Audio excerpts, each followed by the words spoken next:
上海北停車情報面第一線。日本軍の装甲自動車隊が応戦している。 AI でカラーにしてみる。1932年1月28日、中国上海。上海共同租界に隣接する江北で日中両軍の戦闘が勃発した。第一次上海事変。戦死者は日本軍770名、中国軍は4000名を超えた。日本軍にとっては日露戦争以来の大激戦となった。なぜ上海で戦闘が起きたのか。満州事変からわずか4ヶ月の出来事。そこには日本人僧侶を襲った謎の事件があった。そして関東軍参謀の謀略が囁かれた数々の挑発があった。激動の昭和史を決定づけたわずか1ヶ月よりの戦争の物語。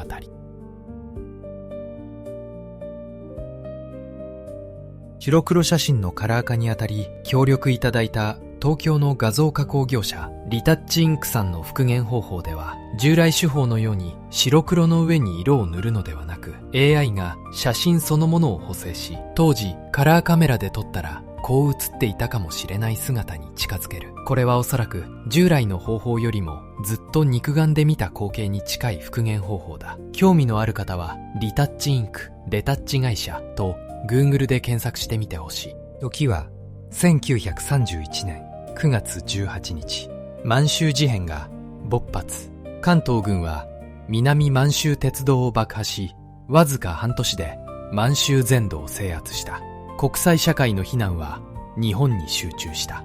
上海、中国最大の貿易港であり、列強の租界が並ぶ国際都市。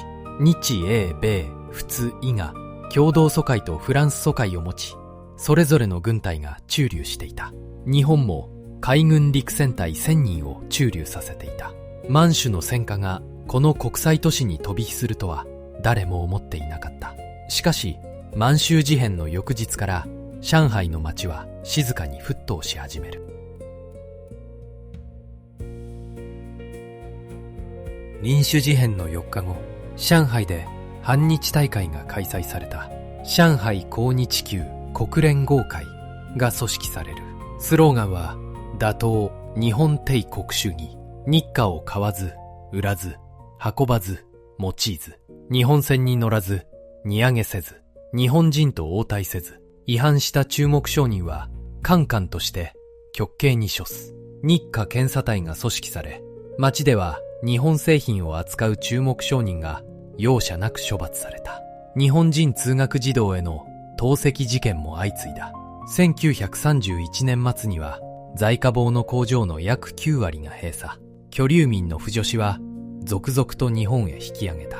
上海の日本人社会は嵐の前夜にあった。不敬事件をはじめとする排日暴動により閉鎖された民国日報の本社、国民党機関紙の建物がひっそりと立っている。 AI でカラーにしてみる。1932年1月8日、東京。朝鮮人の李鵬章が官兵式から戻る昭和天皇の馬車に手榴弾を投げつけた。桜田門事件。天皇は無事だったが随行員が負傷した。この事件を翌日、上海の民国日報が報じた。不幸にしてわずかに複写を割く。不幸なことに爆弾はわずかに従者の馬車を破壊するにとどまった。天皇暗殺が失敗したことを不幸と書いたのだ。上海の日本人居留民は激怒した。宋領事の村井倉松は上海市長の呉鉄城に正式に抗議した。しかし緊張はさらに高まっていく。日本青年同志会委員に襲撃された三遊実業者のタオル工場。抗日運動の拠点として知られていた中国系の繊維工場。 AI でカラーにしてみる。1932年1月18日、上海郊外の馬玉山道、日蓮宗系の日本残明法寺の僧侶2名と信徒3名の合計5名が托発の最中に襲撃された。教えを説きながら街を歩く日本の僧侶を50人から60人の中国人が突如取り囲んだ。そして暴行を加えた。日本の外務省の調書によれば、襲撃に参加した者は300人以上。水上秀夫は疎開内の病院に運ばれたが6日後に死亡。天崎慶章は全治6ヶ月。信徒の後藤義平は全治1年の重傷を負った。この事件は日本国内に衝撃を与える。新聞各紙は同法の悲劇を大きく報じた。しかし、この事件にはもう一つの顔があった。参入者事件の遭難者、柳瀬松十郎、日本青年同志会の青年で、1月19日、深夜の報復事件で命を落とした男。AI でカラーにしてみる。僧侶襲撃事件の翌日、日本青年同志会の32人が僧侶を殴打した職工たちの会社へ向かう。抗日運動の拠点、山陰市業者のタオル工場、そして物置小屋に放火した。キロ、共同疎開後部局警察の中国人準警と乱闘になる。柳瀬松十郎は準警に射殺された。仲間の北辻拓司と森正信も重傷を負った。中国人準警のそばでも1名が惨殺されている。日本人僧侶の死、そして日本人青年の死。報復は報復を呼び、上海はもはや外交で収まる段階を超えつつあった。事件の発端となった僧侶襲撃。戦後、衝撃の証言が出る。田中隆吉、当時の上海港士官付陸軍部官補。田中は1956年、こう証言した。1931年10月初頭、関東軍参謀の板垣清志郎から依頼があった。列国の注意を満州事変からそらすため、上海で事件を起こせ。私は中国人を買収して僧侶を襲わせた。つまり、日本人僧侶襲撃事件は日本軍人による自作自演だったというのだ。ただし、この証言には異論もある。歴史学者の伊藤隆や臼井克美は、田中の証言の根拠が明確ではないと指摘した。NHK の座談会でもこの点は議論となっている。真相は今も闇の中にある。しかし、上海事変の引き金が誰かによって意図的に引かれた可能性、それは今も歴史家を悩ませている。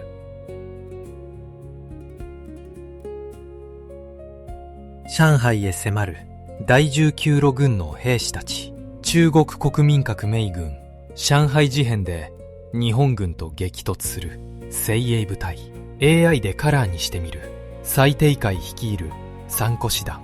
兵力は3万人を超えた。第19路軍はもともと厚生省で共産党皇軍と戦っていた。その損耗を癒すため、再編成のために南京、鎮江、蘇州、そして上海郊外に駐留していた。しかし、最低会の本心は別にあった。蔡は給与未払いを理由に上海に居座り続けた。共同疎開の防衛委員会は警戒した。彼の目的は未払い給与の支払いだけではない。繁栄を極めた上海の街そのものを手に入れようとしている。中国側にも上海への思惑があった。戦闘に加わる中国側の憲兵たち。江北地区で日本軍と対峙する。 AI でカラーにしてみる。1932年1月28日午後5時、各国の軍隊は上海市参事会の戒厳令を受けてそれぞれの担当警備区域に着いた。日本軍の担当区域は北市線路と高校方面。その夜、運命の遭遇が起きる。日本陸戦隊が担当区域へ移動中、第19路軍と接触した。最初に発砲したのがどちらだったかは今も意見が分かれる。日本側の記録はこう述べる。我警備区域に着こうとする際、突然側面より中国兵の射撃を受けた。小土地94名の死傷者を出すに至った。中国側は日本軍の挑発が原因だとする。午後11時、銃声は止まなかった。第一次上海事変勃発。第19路軍は決して日本軍を恐れていなかった。最低会は列強の疎開の淵に陣地を構え、日本軍の進撃に備えた。塹壕、機関銃、統治下。中国軍の装備は日本軍に比べればはるかに劣っていた。しかし彼らには戦う理由があった。満州を奪われ上海まで侵されるのかという民族の怒り。南京の国民政府からの援護はないまま、第19路軍は単独で日本軍と戦った。戦闘はすぐに大規模なものへと拡大していく。戦闘勃発から数日、日本側の海軍陸戦隊はわずか1000人より増援として軍艦から1700人を上陸させた。合計2700人で第19路軍3万人と対峙した。数の差は絶望的だった。日本海軍は即座に増援を派遣する。第3艦隊、巡洋艦7隻、駆逐艦20隻、航空母艦2隻、加賀と宝生、陸戦隊約7000人。そして陸軍も金沢の第9師団と混成第24旅団の派遣を決定した。事態はもはや国境の小競り合いではない。国家の総力戦の様相を呈し始めた。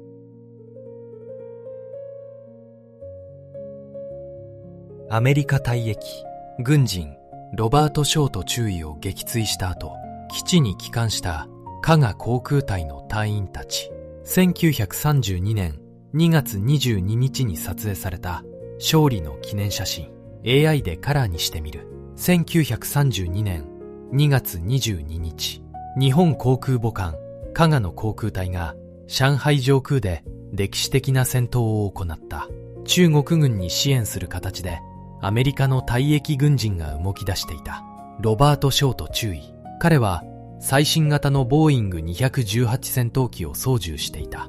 加賀から発進した3式艦上戦闘機3機がショートのボーイングと交戦。3機がかりの空戦の末、ショートを撃墜した。これが日本史上初の空戦撃墜である。撃墜後、加賀の隊員たちは基地に帰還し、笑顔で記念写真に収まった。アメリカの退役軍人が中国側に加わったことは国際法違反だった。日本は抗議し、アメリカは民間人の行為だったと回答する。第一次上海事変はもはや日中だけの戦争ではなかった。港湾鎮で総攻撃に出る日本軍の兵士たち。整列して前進する軍服姿の若者たち。AI でカラーにしてみる。1932年2月18日、日本側の第9師団長は第19路軍に最後通牒を出した。列国疎開から 20km 撤退せよ。蔡帝姉はこれを拒否した。2月20日、日本軍は総攻撃を開始する。港湾鎮は上海北方の要衝。ここを抜けば第19路軍の戦線は崩壊する。しかし第19路軍の抵抗は想像を絶するものだった。両軍の戦闘は激烈を極めた。日本軍の大隊長久我昇陸軍少佐は重傷を負い、中国軍の捕虜となった。陸軍士官学校22機の精鋭が敵の手に落ちた。戦闘は想定外の長期戦に入っていく。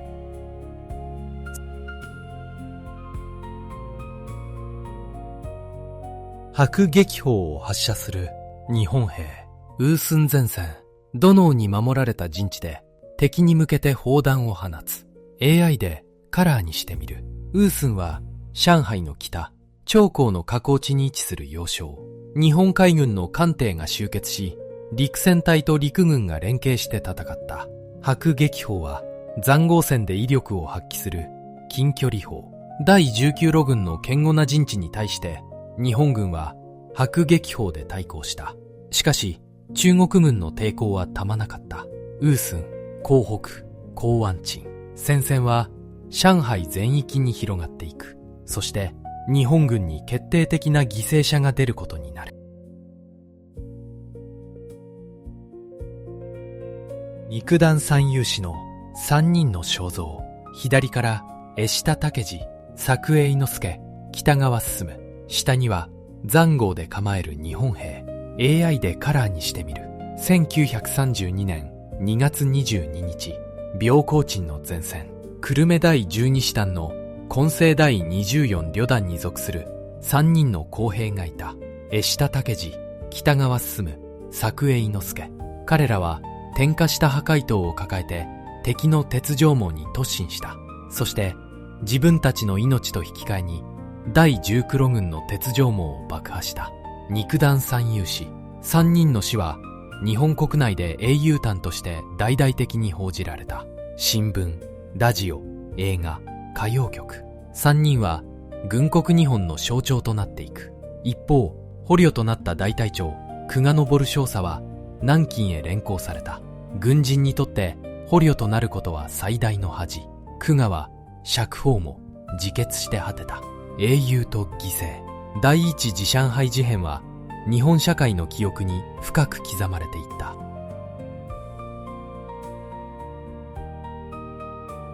炎上する中国軍の武器庫の横を通り過ぎる日本海軍陸戦隊。立ち上る黒煙。崩れかけた建物を横目に銃を持った陸戦隊員が前進していく。 AI でカラーにしてみる。中国軍の補給拠点は次々と破壊されていった。第9師団、混成第24旅団、そして増援の第11師団と第14師団。戦力で日本軍に大きく上回られた第10黒軍は徐々に後退を余儀なくされる。しかし上海の中国人住民にとって戦火はあまりに身近なものとなっていた。一般市民の死者は6000人を超える。国際都市の上海は戦場と化していた。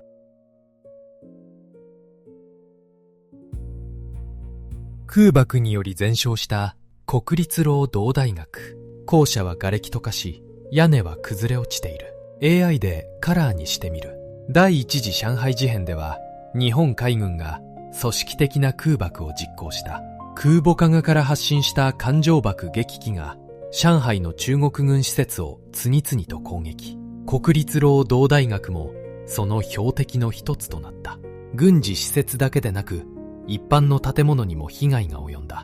これは軍事史上空母から発進した艦載機が初めて行った組織的な戦略爆撃だった。世界の軍事専門家は注視した。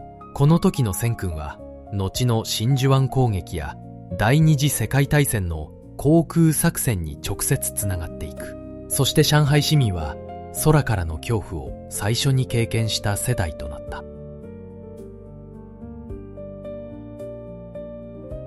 抗日の疑いをかけられた中国人を銃剣を構えた日本軍が路上で取り押さえている。 AI でカラーにしてみる。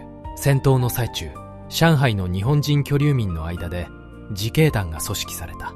銃や刀で武装し検問を実施。便衣隊狩りという名目だった。便衣隊とは軍服を着ずに紛れ込んで奇襲する敵兵のこと。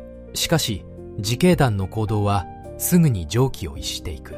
中国人住民を捕らえて陸戦隊に引き渡す。時には自ら監禁し処刑する者まで現れた。海軍軍令部の記録はこう述べている。はじめ自警団を組織して便衣隊に備えたが、その行為常軌を逸した。便衣隊以外の中国人をも惨殺するの傾向を現出した。講師の重光守は外相の吉沢賢吉に書き送った。あたかも大地震当時の自警団の朝鮮人に対する態度と同様、便衣隊の嫌疑によって処刑された中国人は数百に達するもののもとし、中には外国人も混入している。戦争は市民の理性を奪う。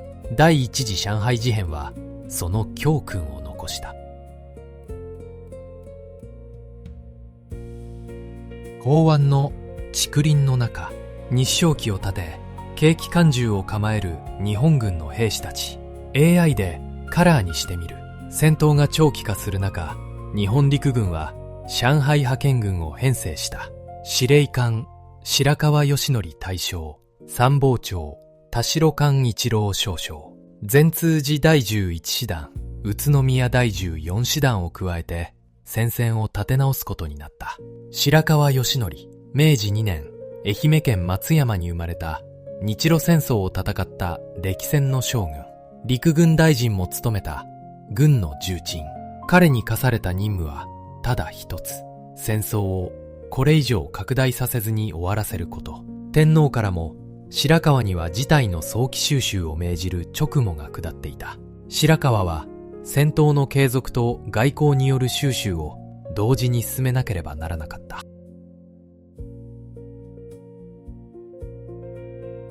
1932年3月1日、日本陸軍は第19路軍の戦線を一気に崩壊させる決定的な一手を打つ第11師団による七稜江への奇襲上陸作戦。長江の北側、第19路軍の背後を狙った大胆な水陸両用作戦。第19路軍は正面から日本軍と戦っている最中だった。そこに突然、背後から日本軍が現れる。挟み撃ちにされた第19路軍は戦線の維持が不可能になった。最低はずは退却を決断する。戦闘は一気に終局に向かう。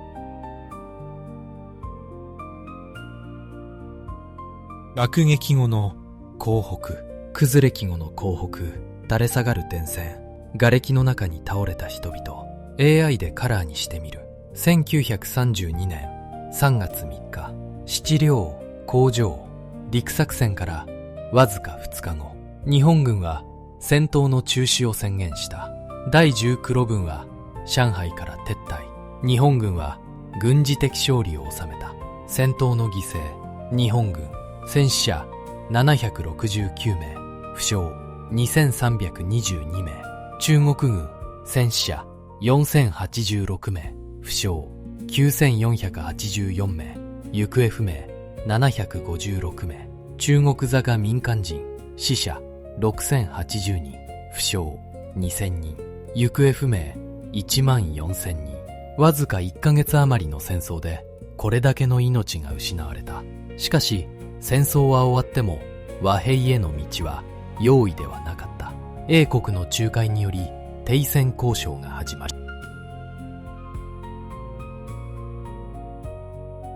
上海のイギリス領事館で行われた停戦協定の調印式。長いテーブルを囲んで各国の代表が並ぶ厳かな雰囲気。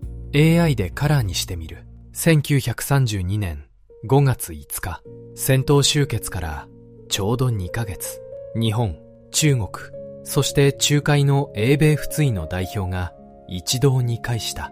日本軍の上海からの撤退、中国軍の中平西限区域の設定、歩島と蘇州河南岸。これが上海停戦協定の主な内容だった。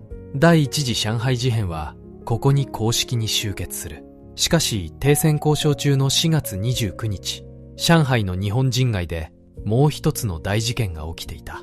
それは停戦協定の調印を間一髪で迎えた者たちの受難の物語だった。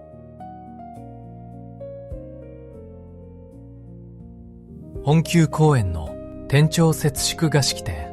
爆弾が炸裂した瞬間、舞台上の日照旗が崩れ、煙が立ち上る。AI でカラーにしてみる。1932年4月29日、上海の本宮公園天長摂、すなわち昭和天皇の誕生日を祝う祝賀式典が開かれた。居留民、軍人、外交官、数千人の日本人が戦勝の祝賀ムードの中集まっていた。舞台の前列には上海派遣軍司令官白河義則大将、野村吉三郎中将、上田健吉中将、村井倉松総領事、重光守公使、日本側の要人が勢揃いしていた。その時、舞台の方向に投擲物が飛んできた。朝鮮人独立運動家殷宝吉が投げた水筒型の爆弾だった。爆発。白河大将は片足を切断する重傷を負い、5月26日に死亡した。川端貞次、上海日本人居留民団行政委員長は即死。野村吉三郎は片目を失明し、上田健吉は片足を失う。重光守も片足を失う重傷を負った。戦勝の祝賀の場で日本側の指導部が一瞬で壊滅した。法湾前線、機関銃座を構える日本陸戦隊の兵士たち。AI でカラーにしてみる。第一次上海事変は終わった。しかし上海はそれで平穏を取り戻したわけではなかった。1935年、上海共同租界内で中山水弊社殺事件が発生。1936年、日本水弊社殺事件。そして、1937年8月9日、海軍中尉の大山勲が上海郊外で殺害された。公共飛行場付近での出来事だった。大山事件。大山事件をきっかけに8月13日、第二次上海事変が勃発する。第一次上海事変からわずか5年後の出来事。しかし今度は戦闘は終わらなかった。第二次上海事変はそのまま日中戦争の本格化、そして太平洋戦争への道を切り開いていく。第一次上海事変はその序章に過ぎなかった。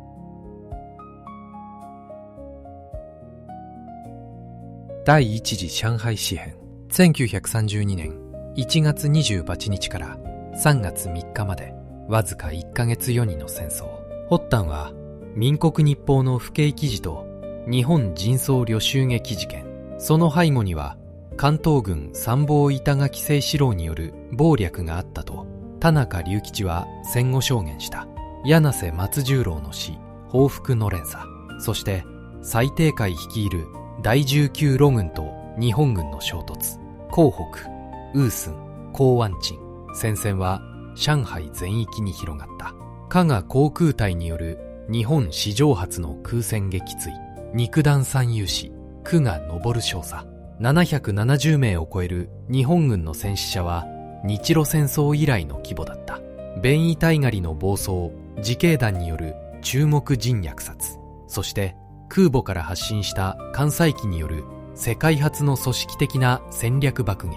5月5日の上海停戦協定で戦争は公式に終結した。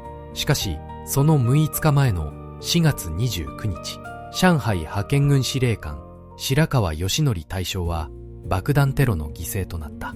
そして命を落とした。満州事変から日中戦争へ。第一次上海事変はその重要な架け橋だった。先人たちの苦闘と犠牲の上に今の日本がある。私たち日本人はこのことを忘れてはいけない。このチャンネルでは戦争の記憶を風化させないために当時の白黒写真を AI でカラーに復元してお伝えしています。カラーにすることで彼らが確かにそこにいたと感じていただけたら嬉しい。AI 読み上げによる音声でお聞き苦しい点があれば申し訳ありません。読み間違いや事実の誤りがあればコメント欄で教えてください。これからも当時の写真を1枚ずつカラーに復元してお届けします。もしこの動画が気に入っていただけたら高評価、チャンネル登録をお願いします。第一次上海事変についてあなたはどう思いますか？コメント欄で聞かせてください。